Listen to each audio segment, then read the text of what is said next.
UFC Macau main event fighters made weight, Petr Yan and Deiveson Figueiredo, as did the co-main event fighters Yan Xiaonan and Tabitha Ricci. Grant Dawson going to be taking on Diego Ferreira, UFC 311 in Los Angeles on January 18th. Dawson is ranked number 15. Ferreira is unranked. A victory would break him back into the rankings. Card most likely headlined by Makhachev versus Sarukian. You also got Almeida versus Spivak in a heavyweight contest. Johnny Walker versus Bogdan Gushkov. Gushkov should ask Walker why you're attacking my family since he looks like Anthony Smith. The card also has Hossa, Perez, Reese, Dumas, Talbot, Barcelos. Official poster for UFC 310. Co-main event features two undefeated fighters, Shavkat Rakhmonov and Ian Machado Gary.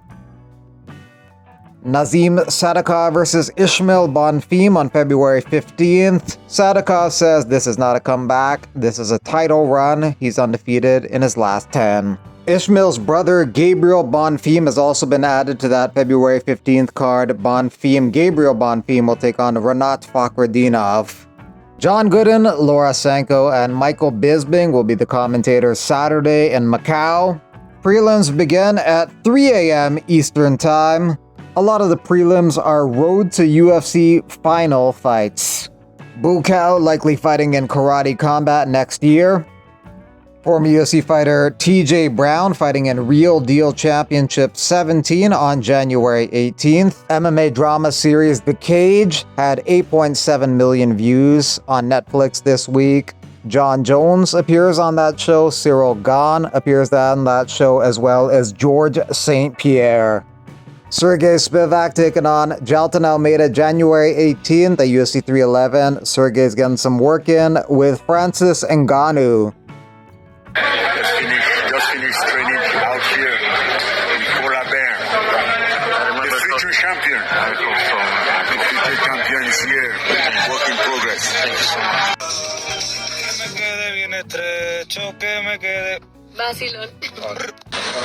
Alice Pereira doing some grappling with Jun Young Park.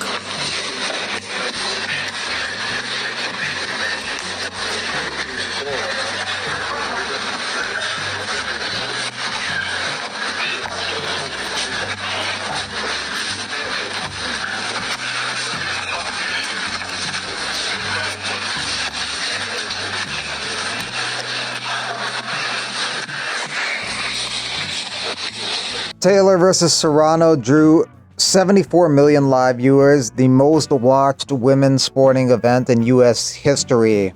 Serrano had a big cut in that bout. She lost the decision, which many disagreed with. Ankalaev plans to beat Alex Pereira in March, rematch him in July, then take on someone like Jamal Hill or Yuri in Abu Dhabi in October.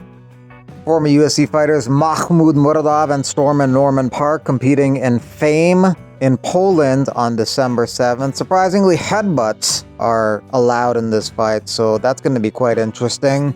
Surprisingly, Mahmoud Muradov was cut by the UFC earlier this year. Since that time, he fought Scott Askham in September in Octagon MMA, and he won a unanimous decision. Norman Park says, my fight with Mahmoud Muradov will be in the small cage, three-minute rounds. The fight's going to be boxing in small gloves with elbows and headbutts.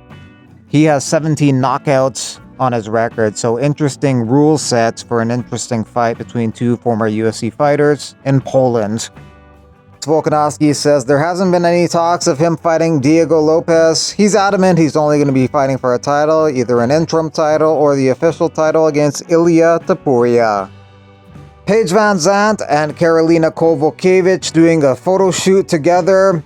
Paige Van Zandt coming off a draw in Power Slap, and Karolina Kowalkiewicz is coming off a loss in the UFC to Denise Gomes. Jorge Masvidal hints at a potential return against Conor McGregor or Leon Edwards in March in Miami. McGregor would like to participate in that $25 million tournament in BKFC. He owns the company, so I guess he could do whatever he wants.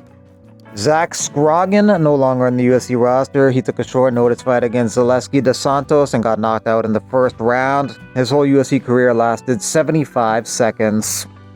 Mikey Musumeci shredded a couple weeks out from his Fight Pass Invitational debut. He's taken on Felipe Machado. Musumeci believes the UFC is going to try and become a dominant force in the grappling space. What's up, guys? UFC heavyweight champion of the world here, Jon Jones, and we are 5 days removed from UFC 309. As you see, we are already back in the gym. The work really never stops over here at Team Jones, so let's go, baby. Day one.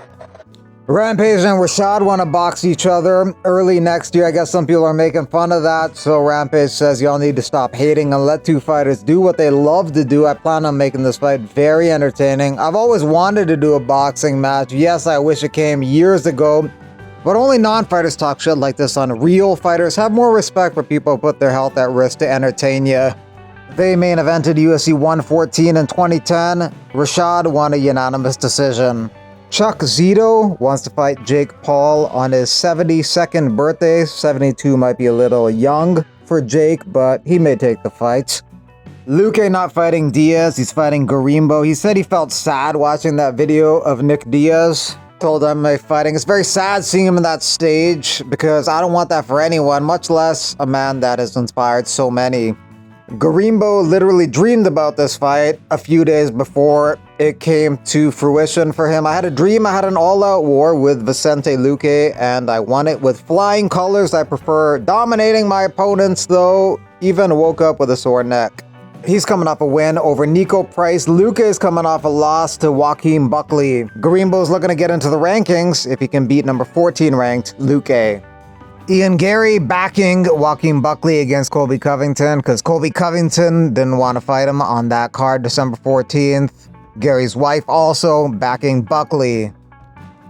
Unfortunately for Michael Chandler, New York City hasn't been good to him in terms of winning fights. He's lost all 3 times he's fought in Madison Square Garden. Over the weekend, he lost to Oliveira, in the past to Poirier, as well as Justin Gaethje. He has interest in rematching Gaethje, but the feeling isn't mutual. Gaethje tells Helen Yee he isn't interested in rematching Michael Chandler, but he is interested in taking on Charles Oliveira again in a rematch, Dustin Poirier again in a trilogy, Alex Volkanovski if Volkanovski moves up to 155 again, Dan Hooker, which would be a good fight that's never materialized in the past, and Max Holloway, rematching him, which was his last fight he lost via knockouts. Gaethje also says he expects to fight in March at UFC 313. Regarding getting their settlement money, the MMA Fighters Association warns fighters not to fall victim to something like this. House versus NCAA lawyers say companies are offering athletes misleading/predatory services to help obtain